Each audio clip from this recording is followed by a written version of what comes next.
Hi friends, welcome back to Khushvi's kitchen. ಇವತ್ತು ಒಂದೊಳ್ಳೆ starter chicken ಸುಕ್ಕ ಹೇಗೆ ಮಾಡೋದು ಅಂತ ತೋರಿಸ್ಕೊಡ್ತಾ ಇದ್ದೀನಿ. ಮೊದಲಿಗೆ ಒಂದು ಬಾಣಲಿಗೆ ಒಂದು ಅರ್ಧ ಸ್ಪೂನಷ್ಟು ಜೀರಿಗೆ, ಅರ್ಧ ಸ್ಪೂನಷ್ಟು ಮೆಣಸು, 2 ಏಲಕ್ಕಿ ಮತ್ತು ಚಕ್ಕೆ, ಲವಂಗ ಮತ್ತು 1 ಸ್ಪೂನಷ್ಟು ಸೋಂಪು, 3 ಒಣಮೆಣಸಿನ್ಕಾಯಿ, 2 ಪಲಾವ್ ಎಲೆ ಹಾಕ್ತಾಯಿದ್ದೀನಿ. ಇಷ್ಟನ್ನು ಡ್ರೈ ರೋಸ್ಟ್ ಮಾಡಿಬಿಟ್ಟು ಪುಡಿ ಮಾಡ್ಕೊತಾ ಇದ್ದೀನಿ. ಇದಕ್ಕೆ ಮನೇಲಿ ಧನಿಯಾ ಕಾಳಿದ್ರೆ ಅದಕ್ಕೇ ಹಾಕ್ಕೊಂಡು ಡ್ರೈ ರೋಸ್ಟ್ ಮಾಡ್ಕೊಳ್ಳಿ.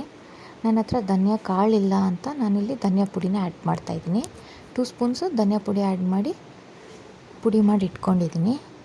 ನಂತರ ನಾನಿಲ್ಲಿ ಅರ್ಧ kg ಚಿಕನ್ನ ತೊಳೆದು ಒಂದು ಕುಕ್ಕರ್ಗೆ ಹಾಕ್ಕೋತಾ ಇದ್ದೀನಿ. ಇದಕ್ಕೆ ರುಚಿಗೆ ತಕ್ಕಷ್ಟು ಉಪ್ಪು ಮತ್ತು 1/4 ಸ್ಪೂನಷ್ಟು turmeric powder, 1/4 spoon pepper powder, 1/4 ಸ್ಪೂನಷ್ಟು ಗರಂ ಮಸಾಲ ಮತ್ತು ಅರ್ಧ ಸ್ಪೂನಷ್ಟು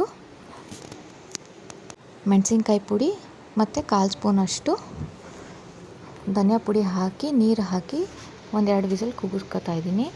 ನಂತರ ನಾನೊಂದು ಪ್ಯಾನ್ಗೆ ಆಯಿಲ್ ಆ್ಯಡ್ ಮಾಡಿ ಅದಕ್ಕೆ ಸಣ್ಣದಾಗಿ ಕಟ್ ಮಾಡ್ಕೊಂಡಿರೋವಂಥ ಹಸಿಮೆಣಸಿನ್ಕಾಯಿ ಮತ್ತು ಕರಿಬೇವು, ಅರ್ಧ ಈರುಳ್ಳಿ ಸಣ್ಣಗೆ ಕಟ್ ಮಾಡ್ಕೊಂಡಿದ್ದೀನಿ, ಅದನ್ನು ಆ್ಯಡ್ ಮಾಡ್ತಾಯಿದ್ದೀನಿ.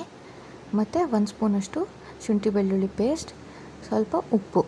ಚಿಕನ್ಗೂ ಹಾಕಿದ್ದೀವಿ ಉಪ್ಪು, ಇದಕ್ಕೆ ಈರುಳ್ಳಿಗೆ ಎಷ್ಟು ಬೇಕೋ ಅಷ್ಟು ಮಾತ್ರ ಆ್ಯಡ್ ಮಾಡ್ಕೊಳ್ಳಿ, ಸಾಕು.